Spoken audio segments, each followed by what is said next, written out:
All right, this is the Game Ready podcast with Anthony Fieldings, a good friend of mine. We did the first segment on this series talking about how to navigate the recruiting process. Ant has been in the Central Florida community for a long time, and he's very well versed in how the recruiting process goes. And he has some insightful tips. And with the early signing date happening within the next, I believe, several months, it happens in November. We want to, talk to the rising juniors and the rising, the sophomores who are rising juniors now to tell them give you guys some ideas of how to prepare moving forward when you see all these guys signing and you see all these people getting ready to go to the next level.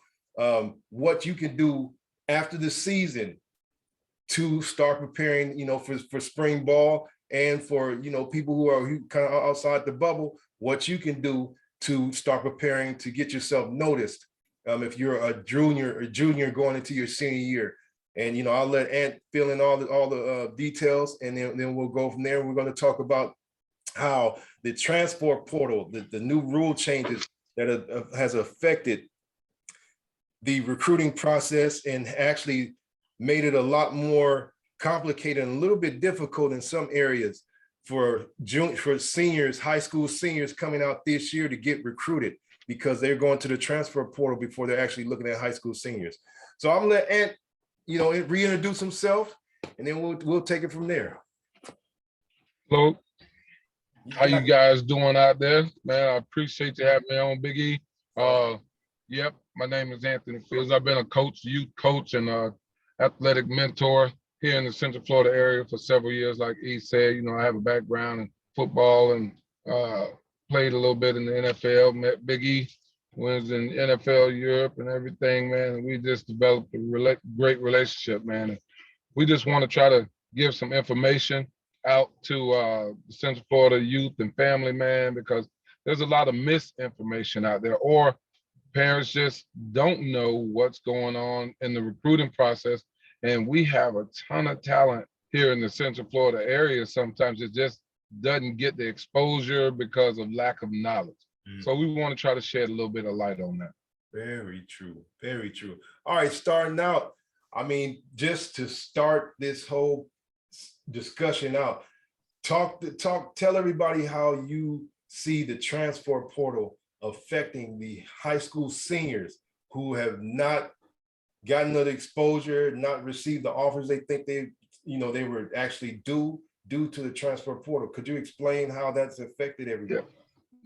Yeah, the portal is kind of like free agency, NFL and professional sports. A lot of times what's happening is, especially coaches that are on the hot seat, so to speak, that have to win right now, they don't have a lot of time to bring in a high school senior or college freshman to develop them. So they're going to the portal, and the portal is open every single day. It changes every day. Kids are leaving schools, transferring, and with last year with COVID, what happened is kids are gaining eligibility. So now you have 5th and 6th year seniors that are in the portal that can come in and help a program. So a lot of those kids, especially your lower level kids that would have been a mid-major Division I AA or Division II kid, now seeing themselves being bumped down to a lower level, such as, let's give an example. Let's say a kid has a 1 AA grade, meaning he's about 5'9", 160 pounds, and he plays DB. That's a pretty good size for a 1 AA corner.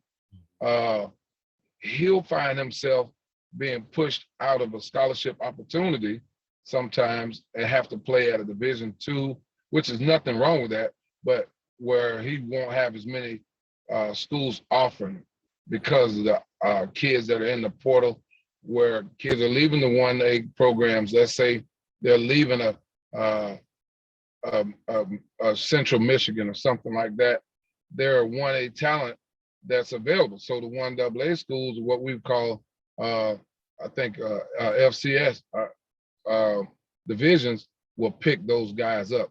So now it's kind of a trickle effect where you got to understand that most colleges only have a limited number of scholarships per recruiting cycle.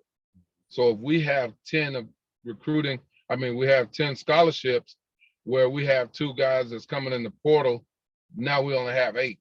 So rather than taking 2 high school seniors that would have normally made that cut, we don't have space for them. So that's how the portal is really affecting recruiting. It helps a lot too, though, because, I can tell you from a personal standpoint where, coaches can go in and see kids and they just, you could be in front of 100 or so coaches because of the portal right away. So it has its positives and it has its negatives, but the people I think that it affects the most, especially because of COVID and those kids getting that extra year, now it's a little bit of a log jam, are your high school seniors, your graduating seniors, your 2021, 22 kids that are not what you would consider a Power 5 type talent. Those kids are really being affected, and it's sad because they thought they may have had an offer, and then once they get to that, they don't have that particular offer anymore. So the recruiting portal is really, really crucial in the recruiting process. So that's going to kind of lead you into the next part of our conversation too, E. Yeah, I read an article about the head coach of Oklahoma. He said point blank, he is not really considering any high school seniors if they're not 5-star talent. He would rather pull kids from the portal that want to transfer, that meet their needs, and he actually said they're reducing the amount of kids they're actually recruiting. So Right. It's coming from a Power 5 school who's transitioning to probably one of the roughest conferences, in college football. So and what happens too, E, is those kids have college film. Yes. Yeah. So they get a different evaluation as from a high school guy where his talent has to be projected. Very tremendous. See that's why I have Ant on here, because that's a key point.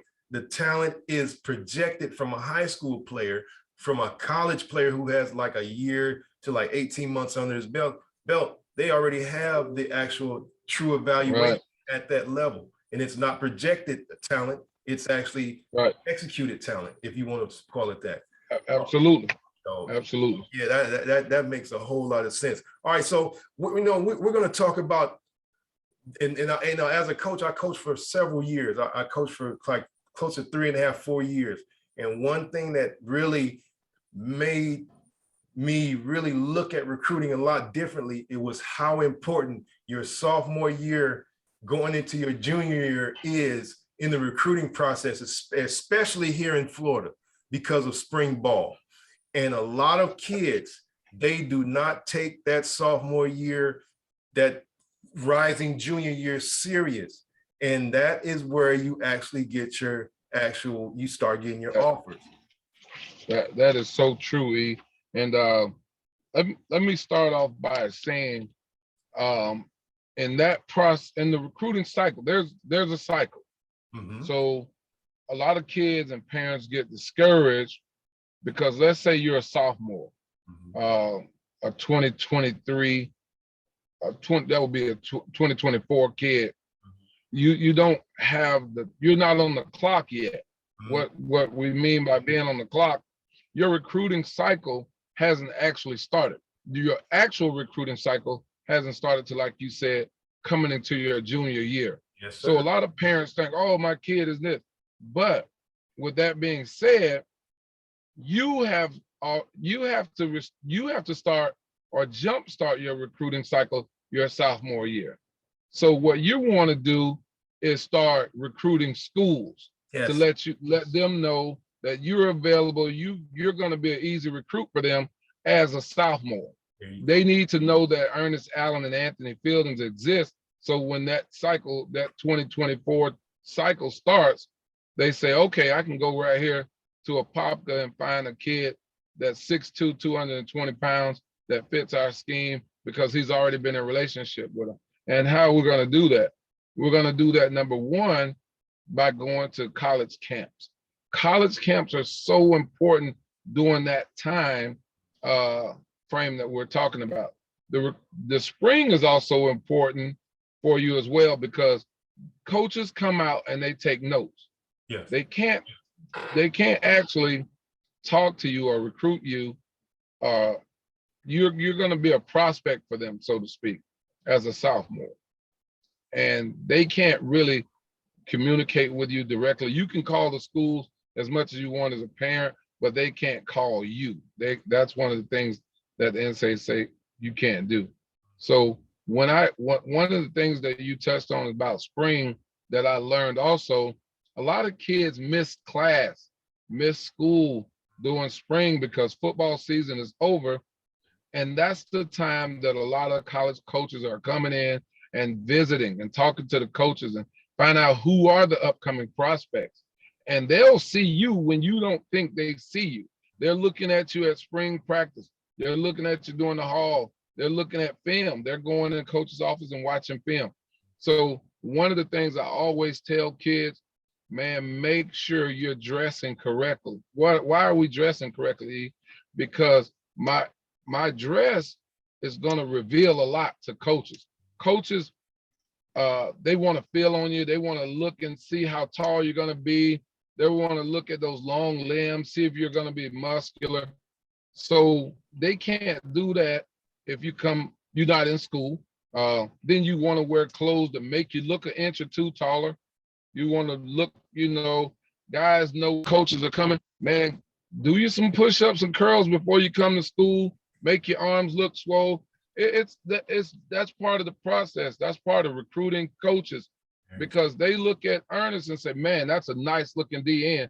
But if you come because a lot of kids drop a little weight, during the season, they look a little scrawny. So coaches like, he can't play on a Power 5 level. And that's all coaches are going to do. Yeah. So that process, I think is important. And you were saying also with the classes, kids take for granted that GPA, that sophomore and freshman year, those all go into play. So you can't slack off because the season is over. Those are one of the two things that I think that can help kids in the recruiting process early, which we're talking about in the springtime, early summer. I would say make sure you're in class, make sure you go to school, make sure you're trying to kick that GPA up because you should have more time. You're not playing as much football. And two, making sure that you look the part and understand your cycle. Don't get discouraged. Your cycle. Now, as for your juniors, you got to make sure that you're on point. Everything's got to be dressed right, dressed. I can't recruit you if you're not eligible. I'm not even going to waste my time finding out anything about you because the first question coach is going to ask is, what are his grades like? The second thing is, what type of kid is he? So those are the things that I would definitely point out as far as you being able to recruit coaches in school. Second thing and lastly, I would also send out emails to coaches. You can contact coaches all day. It doesn't hurt you. And make sure your social media is up to par. Very true. The social media aspect is huge. Twitter is the king of recruiting. I don't care who tells you. Yeah. From football to volleyball, baseball, basketball, Twitter is like the hub for recruiting. Everybody's on Twitter. And I'll say this too, since we're on that, I look at kids' Twitter and social media accounts to know if I'm going to allow them to play with us in 7-on-7. If I see you twisting up and throwing gang signs and you got weed and, I know everybody's doing whatever they're doing. You got guns in your pictures. You can't play for me. You can play 7-on-7. I don't care how talented you are, but I don't want to deal with that because your gang affiliation doesn't stop when you walk onto a football field or you come to practice. Those kids that are in the gang banging world, they see you at practice, and next thing you know, they're bringing that drama to the field, and we don't want that. So if I'm on that mindset, think of how college coaches are thinking. Like, we're not bringing that in. So if you got your social media, man, I'm telling you, coaches check social media. I can't stress that enough. I know you had other guests on that talk about social media. I know you've hit that, man, but it's so important because they got guys that do nothing but sit in their office and check your social media account. If you're their prospect, they want to know who you are before they give you $100,000. Very true. That hit it on the head, and that spell just goes right into character. Who are you as a person? Can I trust Who are that you? you will not be a distraction? You will not bring distraction, and you will have a focused mindset to help the team win.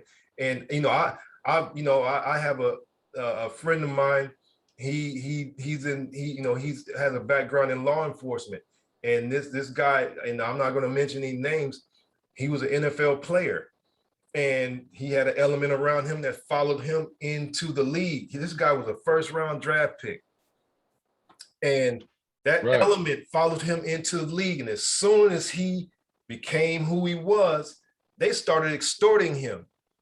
In order to keep his family safe at home, he would have to send money back home to these people just to keep his family out of harm's way or out of any kind of trouble. And that got him in trouble and got him on the radar of federal law enforcement. And that element will follow you for the rest of your life if you do not separate yourself from it. If you develop into a highly touted, highly valuable player, that element will follow you unless you cut it off right now. And I'm talking to everybody. I can care less about what demographic you come from. That element follows you regardless of who you are, if you in that element. So you try to keep yourself in a position where you surround yourself with people who are like-minded, have the same character, have the same values that you should have, that really are just as high or higher than what you have for yourself. So, absolutely. That makes sense. So we're going to go into, we covered the character aspect. As far as the physical preparation, what do you think is the most important for, we'll start off with the sophomores, the rising juniors, and the juniors, the rising seniors. What do you, as far as the physical preparation, what should kids be doing? What should student athletes be doing that are rising juniors after the season? I think after the season, rising juniors definitely want to try to make themselves look bigger, and they got to work on their speed. But the main thing is, I would say, combine preparation. Sir. Because when you go to camps, they're going to look at two things. They're going to look at, number one, your 40 time. So you got to work on your 40, and then I would definitely get my skill set. I need to work on my skill set because they pretty much know how fast you are, but they still want an official time somewhere. So once you put an official time down, what I tell guys, once you run the 40 at your best time, if you're not prepared for it, but I'd say once you run it at your best time, I wouldn't worry about the 40 much more after that. I would, as a junior. Yeah. As a junior, going to my skill, my movement skills, my footwork, at my technique. So if I'm an offensive lineman, I want to make sure that I'm technically, I want my footwork to look like a ballerina. As a defensive lineman, I just want to make sure I have good technique and I look the part, because those two positions especially, they want to know what you have. Can you move and do things like that? As far as like, and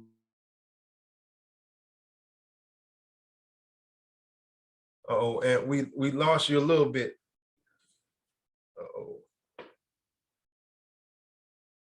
You good? you need your volume.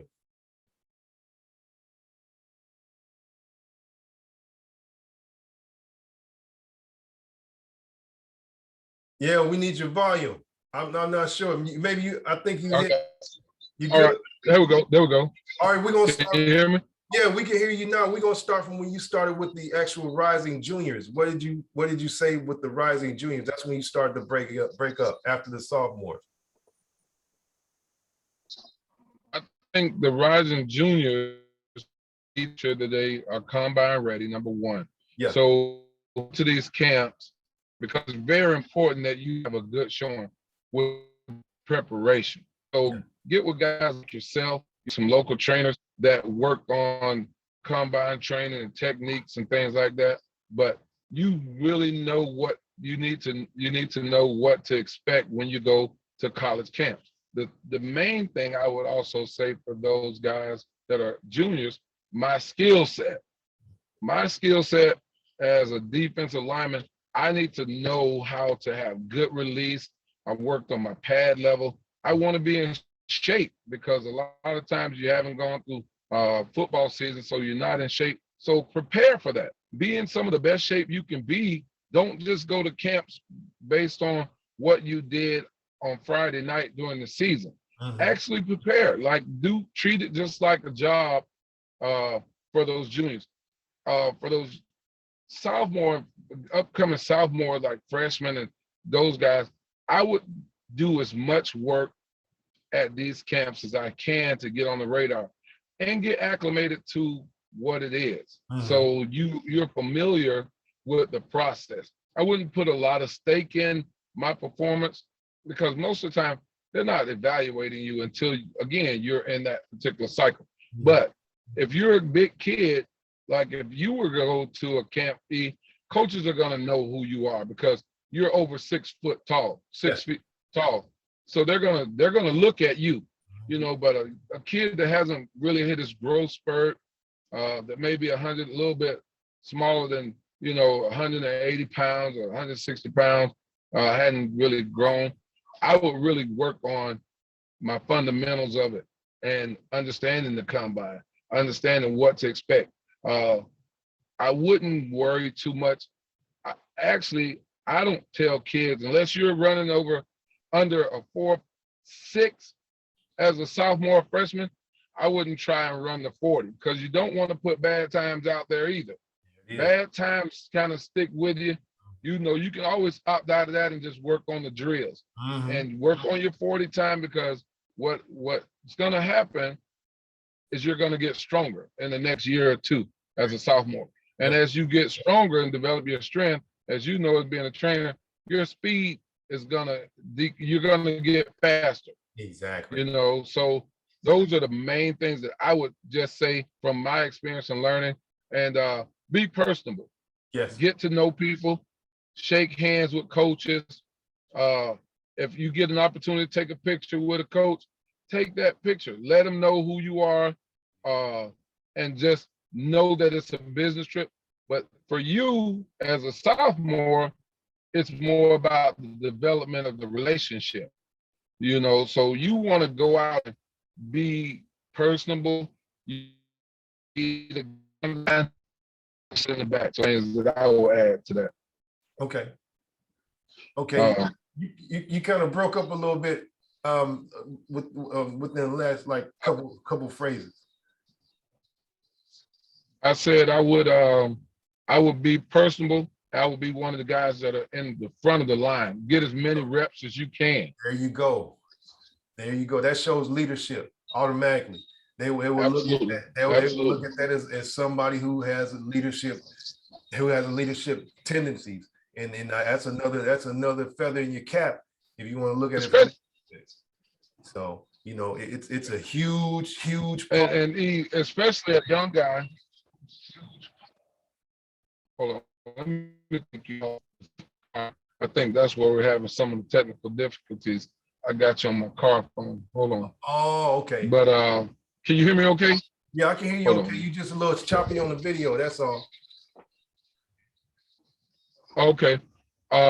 What I would also say with that, as a young young guy, sophomore and down, don't be afraid. Don't be intimidated by the older guys, because coaches are looking at that as well. And every rep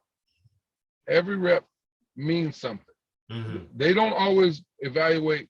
They don't just evaluate, I should say, the successful or the great rep. They evaluate the rep that you didn't do that great on as well. And sometimes I think coaches put more value on the reps that you didn't do well at. So finish them all. Don't be afraid to compete, and understand that your cycle is different than the guy that's in his class. There it is. There it is. And that makes a lot of sense, because, you know, if you're a type of kid who just kind of gives up on the rep when you catch yourself and you've messed up, rather than just, playing the rep through and finishing strong. And that shows that you got some grit. And that's one of the main, having the grit. If you want to look at it, if people know what grit is, that's something, just having a determination to make it through some tough situations. If you have the grit, that's the best predictor of who you're going to be when things get really tough. Because, bad things are going to happen. You're going to have where you just look like crap. But if you allow that to actually affect your performance long term, or even in the short term, that's a telltale sign of somebody who is not really ready to play at a high level. And as coaches, we're great in mental toughness. Yes. Like you said, mental toughness and the ability to process and, react to adversity and respond and come back. Because like you said, man, you played at a high level. And I don't know a football player yet that hasn't lost a rep, As great as I used to love watching Deion and like Jerry Rice compete, man. Jerry had his day, and Deion as well, man. And those are two of the best that ever did it. Yes. And you just think about that. So if if you're not on those guys' level, I think you better keep working. There it is. Hey, that's the goal every day of the week, is to have the perfect game, the perfect practice. But it's not gonna ever happen. But if you keep, working towards that goal, hey, you're gonna play at a high level, and you're gonna have the attitude and the discipline to keep on going. I know we're saying a lot of like coaching type phrases, what I mean? But it may sound a little corny to people, but what we're saying is the God honest truth, and it sets the foundation. Just having this mindset of being able to make it through hard times, understanding that you're gonna have to work, and understanding that, hey, look, I need to have the discipline to play like I want to, and act like I want to be the best, and then prove it. And Absolutely. Then you go from there. All right, let's talk about how these athletes can manage their time, as far as managing school, training, 7-on-7, extracurricular activities. What are some tips or some ideas that you can give these players? Because you have a busy schedule, and a lot of people don't know, Anthony is taking time out of a really, really busy schedule to talk to me, and to try to help some athletes. I mean, he could be doing like a million things right now, but he's one that has a very good grip on his schedule. He has his time set, and he has an understanding of how he needs to manage that. So, give some tips. The biggest thing that I've learned that helped me is planning. Preparation, man, knowing where I want to go and what I need to get accomplished for the day helps me tremendously, because it's not about the time of the day, it's about how we manage our time during the day. Yes. And if you really think about it, we waste so much time. And as a young athlete, I think if you can think, I'm gonna give you 2 days. Put 2 days in a row together, and then put the next 2 together. There you go. And I think you'll go so much further, so much faster. So I know I have to go to training at 3 o'clock. So I need to do my homework. Yep. If I'm gonna do my homework, when am I gonna do it? I can go to training. I'm out of school at 1:30. So between training and school, my last class, I got 45 minutes. So I'm gonna do my English work. then I know that at 7:30, I'm going to finish the rest of my courses. Or when I come out, I'm going to take time doing that. Then I'm going to take 10 minutes every day to recenter myself. That means I'm going to just do nothing but meditate. I'm going to take time to just say, I got to get recalibrated so I can re-energize myself mentally. That has been so important to me, to just kind of step off the hamster wheel, so to speak, just 10 minutes. Yeah. You'll be amazed what 10 minutes to yourself does. Sometimes I go into the water room, bathroom, man, and just close the door. I don't listen to any music or anything. I just sit and think, or go in my room or something like that, and just think and get to myself. I'm at work. If I haven't put those 10 minutes in, when I feel like I'm coming unravel, I go and get 10 minutes, man. I put it on the timer. There it is. I'm not going to answer the phone.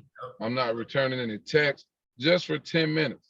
And that gives me a lot more focus. Yeah. Because now I've taken time to what I consider recenter myself. So that's one of the tips that I would say that works as an athlete, parent, whoever, that has been tremendous in helping me.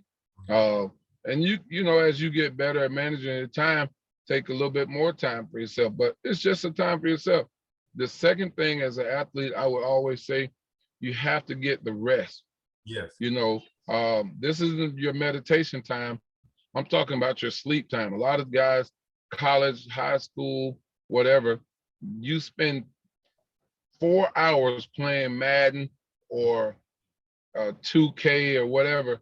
Man, take one of those hours out and add it to your sleep regimen. There you go. Because your body is a machine. It needs time to rejuvenate. And that's going to give you the energy you need to go through the day. Man, you're not feeling sluggish because you're rejuvenated. You've gotten the rest that you need as a young athlete, and you take it so much for granted. You think, I'm not sleeping, I can stay up to 1 or 2 o'clock. But imagine if you went to bed at 11. Exactly. Instead of 2 or 1 o'clock, you know, at 10:30.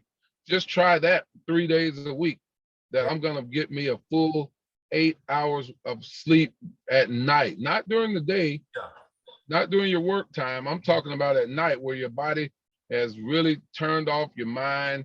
You've gotten off that struggle, because, man, as you know, E, to be a college recruit at any level, it's a struggle. It's a grind. It is a grind to be a student athlete. It's a lot of pressure. A lot of kids just don't make it because of just that stress factor, the anxiety, all of those things. It's a lot of pressure to do that. That's why a lot of kids don't make it. But my main thing, man, in managing your time is rest. Just really rest. I've incorporated that in my own life, you know, and it's helped me lose weight. Yes. You know, because man, I'm like, I don't need to sleep. I got stuff to do, and I'm always thinking. I'm always trying to come up, but I have more energy because I've rested. Exactly. So now I got more. I can get that 8 hours of work, you know, rather than I'm really up for 8 hours, but I'm only getting 4 hours of work. Yeah. You know, because you're tired, you don't feel like doing that and this, that, and the other. So those are big, man. I would tell kids that is, take a break, take 10 minutes for yourself every day. You know, if you pray, you know, I don't want to get into the religious side of that. So I'll just say, recenter yourself. Whatever those things that ground you, do that in yourself with, you know, and then go to sleep, man. Yeah. Get some rest. That's a huge piece, because that reset will bring you more quality in the time that you do have to work. Because you can get a lot if you're centered and you're rested, you're well rested within your work day. And I think we covered this on the first podcast. You will have so much more. You can get so much more done. You can get just as much done in 45 minutes if you're well rested as you can in 2 hours if you're tired. That's true. Yeah, that is so true. It's the quality of the actual time that you actually have available. You have to use that time and be proactive. Plan out your day. You know, I do this, and I'm not the best at it, but I try to plan out my day. I have 5 tasks that I have to do before the end of the day. And when I complete those 5 tasks, my day is complete. And they can be anything. Right. But I've held myself accountable according to that list to manage my time, get those 5 main tasks done, and then my day, I can do whatever I want after that. And then I'm not there's no pressure. And I know you were saying about tasks. It's so funny, man, because it's a mindset too. There it is. I would tell kids, man, it sounds corny, but like you're saying, having tasks and goals for the day, put those down. But as you put those down, because we want to feel a sense of accomplishment, I'll tell you one task that you can complete before you walk out the door. Make up your bed. There it is. Yeah. A lot of guys, it's funny, man, but you already started your day off on a positive note, man. Yeah. That's really where I would tell anybody, man, start your day off on a positive note. Don't take a phone call from somebody that comes calling you first thing in the morning with some bad news or any of that. Don't get on the phone talking to your girlfriend and you guys are mad. Man, start off your day on a positive note, and it just goes better from that. If it starts on a bad note, I can tell you from experience, it usually goes downhill fast. Yeah, and it takes you longer to get back to where you can actually be calm and have a clear head. It takes like over over a quarter of the day just to get refocused, just because you have something disrupt your peace. And that making the bed, hit it on the head.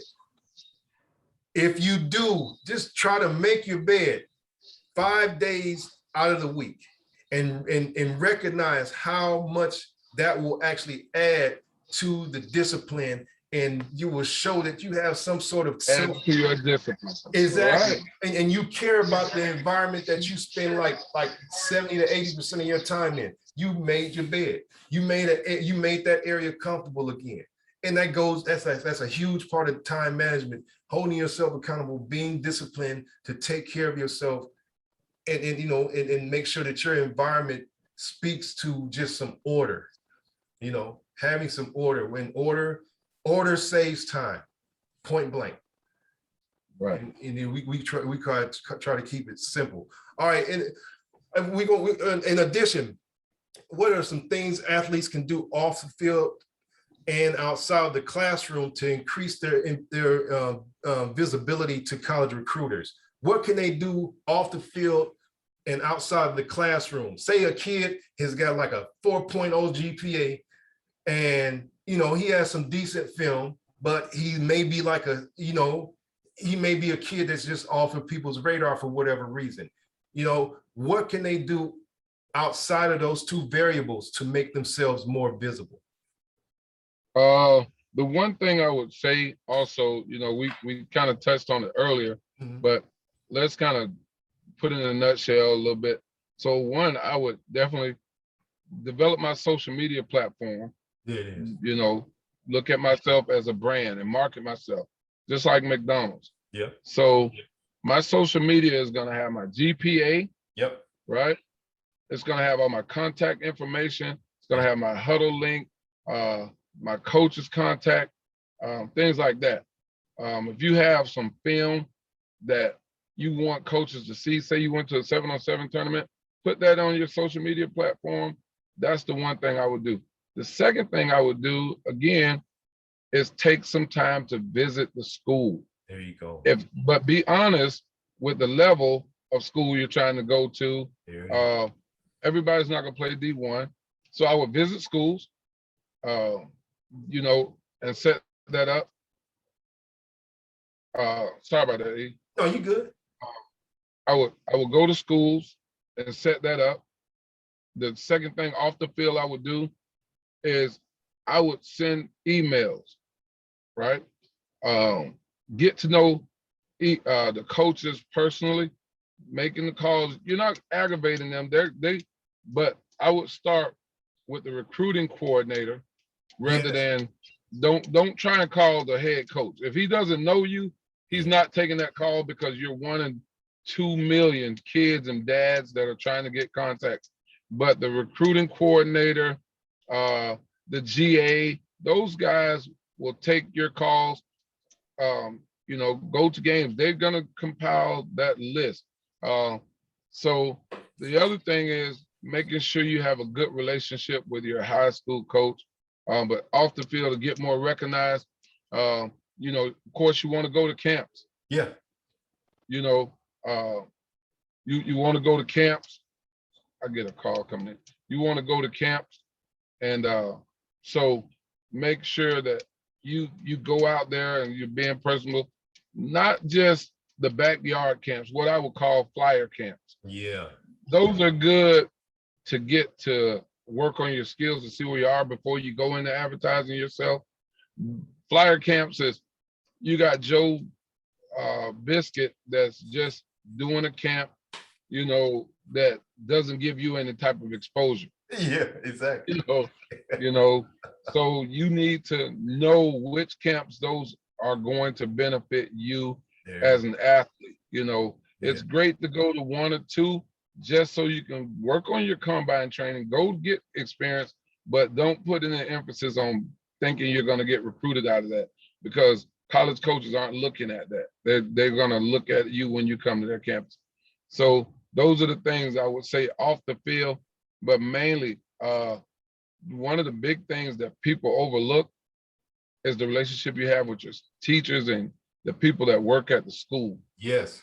You know, I can tell you firsthand that that relationship is going to come into question at some point in time. So, you know, coaches talk to everybody. So to try to market yourself social media, you know, I think that's going to be big for you. Yes.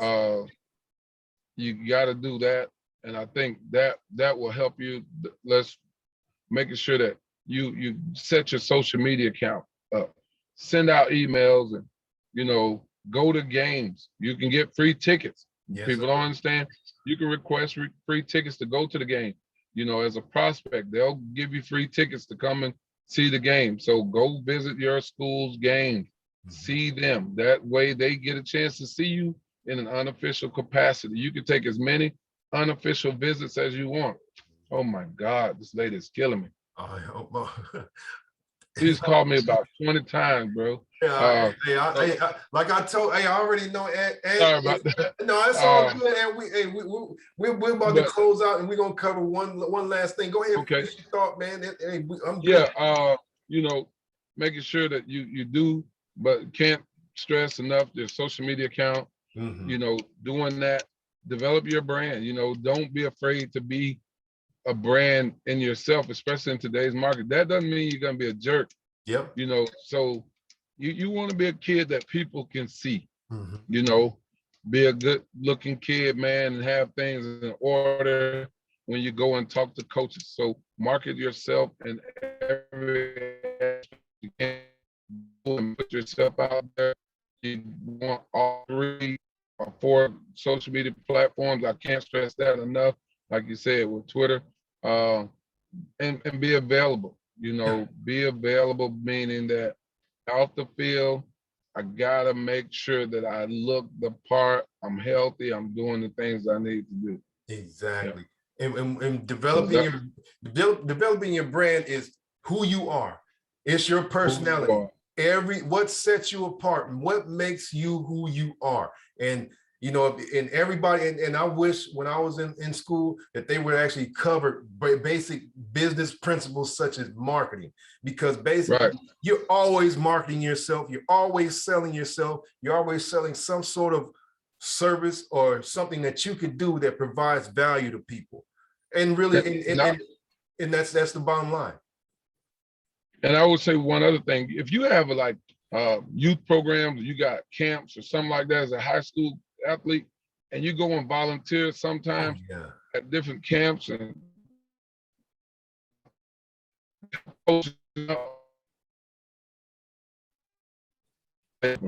like God dang, I just sent everything anyway. I would go volunteer at camps and things like that. If you get an opportunity to do that, I definitely would do that. Next time, man, I won't be on my cell phone, man. I'll be on the computer so I won't be getting these interruptions. I apologize to all your listeners out there. Hey, Like Coach E say, man, I wear a lot of different hats. So yeah, I just want to apologize to you guys. no. So hey, everybody got to adjust everything, and and we're gonna keep it like it is, because the bottom line is the information within the little disruption is very valuable. And we've covered some very good topics, and we're gonna continue this, because what I would like to do is to do this another time, like after the season. Like really a couple days before the early signing date, because that's changed the game big time, and it's made the recruiting process, it's sped the recruiting process up I'd say like by like a year. So, yes. yeah. Let me touch on one thing too, E. Yeah. We wanted to say about making sure you register with the Clearinghouse. Yeah. Oh yeah. We're gonna cover that. Yeah. Okay. How can somebody, because you can't become a recruit, you can't be recruited if you are not registered with the NCAA Clearinghouse. Absolutely. Mm-hmm. And you can go online, go to ncaa.com, and then it'll give you a list, and you just click onto the screen that says eligibility center and go into that. And a lot of kids that receive free and reduced lunch, it's free for them, so you don't have to pay a fee for that. Yes. So you want to make sure you register with that. What is the Clearinghouse? The Clearinghouse says that I'm eligible, everything that to be recruited to receive an NCAA scholarship. Yep. Correct? So you got to register. So I know that, coaches are going to look at that. Okay, he's ready to go. Yep. If they can go and check the boxes for that. Mm-hmm. Because the Clearinghouse make sure that you have everything that you need to be a college athlete. Yeah. They don't care about the sports side as much, but they want to make sure that you got the core classes. Yep. And things like that. So you got to go on and do that. And it takes about 2 or 3 minutes. Yep. Register, and they follow you, and they'll tell you, it's a checklist, also tell you what you need, what you're missing. And they'll say you're ineligible because you don't have enough core hours. So make sure you follow that. Parents, go on the computer. Everybody has a smartphone. You can go on that. Hold on, E, man. This is ridiculous. Okay, it's all good. It's all good. But the one thing is, I'm going to have all this in the show notes. I'm going to have a link to the NCAA webpage to find out more information about becoming a qualifier and how you can actually do it within a few minutes. Everybody's going to have access to this. I'm going to, in all the information, I'm going to, and also Ant is the founder and the coach of Next Level 7-on-7. It's one of the premier 7-on-7 football teams here in Central Florida, really in Florida. And I'm going to put all this information out. So if you are a skilled athlete, even if you're a lineman, having those extra reps, having that extra time to prepare after spring ball is extremely important. Right. And it gives you an edge on the whole recruiting game. And we got some stuff coming down with big guys too, E. There you go. But one of the things that we want to say before you leave with the big guys, man, if you play offensive line, I would tell you this. If I'm a guard, practice being a center. If I'm learn how to long snap, man. Be marketable, do more than one thing. If you're a tight end, learn how to play offensive tackle. There it is. If you're a tackle, learn how to catch. There it is. Move in space. If you're a defensive lineman, man, and you're a slow defensive lineman, you better learn how to block too. Because they can move you over to both sides. If you go to campus as a big guy, play both sides. Show that you can do both sides. You want to be marketable, as you say, in multiple things. They want to know if you can play various positions. Exactly. So if you're an offensive guy, play a little defensive reps every now and then. Just show them that you can do both sides of the ball. So that was one thing I did leave out that I wanted to add. Oh, that makes so much sense. The more tools that you have, the better chance you are to get noticed because you're versatile. You're a versatile athlete. And when and I'm gonna be honest with you, I have friends who coached at the at the D1 level. They go to certain states for certain types of players. Absolutely. They come to Florida for kids who are versatile, athletic kids, because the weather constitutes them to where they can play at any point during the year. So they look at these kids that come down here, that they get from down here, to be versatile and to be really kind of, like total athletes. Right. You want the better you are, as far as understanding the both sides of the ball, the better chance you are to actually make yourself a lot of parents got to understand that's what they recruit. They recruit athletes. They don't recruit players. They recruit athletes. So if you're a fullback in high school, you may end up being a defensive. You may be a linebacker. Exactly. They may be recruiting you because they say he's big enough to play linebacker for us. So remember that. Exactly. Yeah. The center for the Eagles, the starting center, his name is Kelsey. He went to the University of Cincinnati. He's an all-pro, probably going to be in the Hall of Fame. This kid came into the University of Cincinnati as a linebacker. He came in as a linebacker, and he wanted to play. So what they said, hey, they came in spring ball his sophomore year. Said, if you want to play football, hey, we need centers. He was the first one up. Now this kid, the world is his oyster. His brother is the other Kelsey that plays for the Chiefs, and similar story to him. Right. He came into Cincinnati. I think he was a quarterback or something. He wasn't a tight end, and they developed and they actually became who they are, and they were able to contribute, make themselves valuable because they were versatile. Absolutely.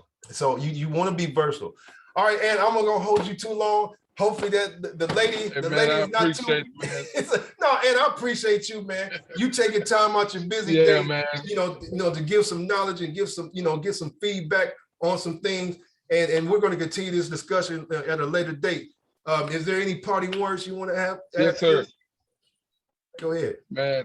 I just want to say thank you, man. And parents, try to pay attention to what's going on. Go and talk to your coaches at your local high schools. Develop a relationship with them as well. Like he said, we got a lot of 7-on-7 programs and different coaches that want to have influence. And that's in basketball, AAU coaches. But your high school coaches are going to be the first contact. Yes. And you want to make sure you have a good relationship with them. It's great to have a good relationship with your youth coach and 7-on-7 coach. But if you don't have a good relationship with that high school coach, it's going to be tough in your recruiting process. Stay focused and understand that sometimes your cycle isn't there, but your grades are going to always be the thing that you can control. And some kids get academic scholarships too. So you don't always get a full scholarship in athletics. But if you have a great GPA, man, we can make some things happen at the 1AA, Division II level. So pay attention to that. So those are the things I would like to say, man. I appreciate you having me on. Hey, and just to add on to that, when Ant says establish a relationship, he's not talking about going there and trying to, kiss the coach's tail. He's just saying, establish a rapport, but let the coach be the coach. Don't try to control the process. As soon as you start to try to put a rein and try to control the process, everything shuts down. You have to let this thing develop and let your kid's talent and let his personality, what you've given him, show people who he is and show how valuable he is. If you try to control the process by trying to bind the coach, trying to, kiss the coach's tail, no, it's really not going to work. Because really, if the kid is not physically ready to play, or he just doesn't have it, it doesn't matter what the coach thinks. The coach just is the gatekeeper, and you having a good rapport with him and having his respect will lead you to having a better experience in this whole recruiting process. And if you don't buy those cookies, you're not going to be mad with coach because, well, I bought the cookies in the Gatorade. Little Johnny should be on the field. No, little Johnny shouldn't be on the field. The cookies in the Gatorade were a gift. We ate those cookies, man. We wasn't thinking about little Johnny when we ate those cookies.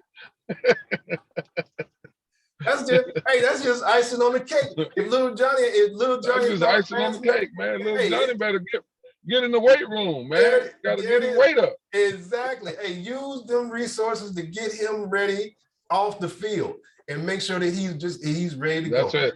Hey, and I thank you so much, man. That's it. Hey, everybody, this is the Game Ready Thank you, E, Podcast. man. Hey, and I appreciate you, man. It's always been good. Hey, I appreciate everybody's patience. It was a little choppy, but I will be ready, man. I'll be ready on the next one. E, I apologize to all your listeners out there, man, but I'll definitely be more prepared on my computer, and we'll have it locked in. Oh, that's all good. We got some great valuable nuggets within this whole podcast, and I'm gonna edit some of it out, but it's gonna be just like it is for the most part. But it's gonna take people to actually listen to it and actually value what we're saying. Take some notes, and understand that there's a process, and you can't control it. The only thing you can control is the things that your athlete does on and off the field. And with that being said, hey, this has been the Game Ready Podcast. Thank you guys for joining us. Take care, and you guys learning to live and train with a purpose. Peace. There it is.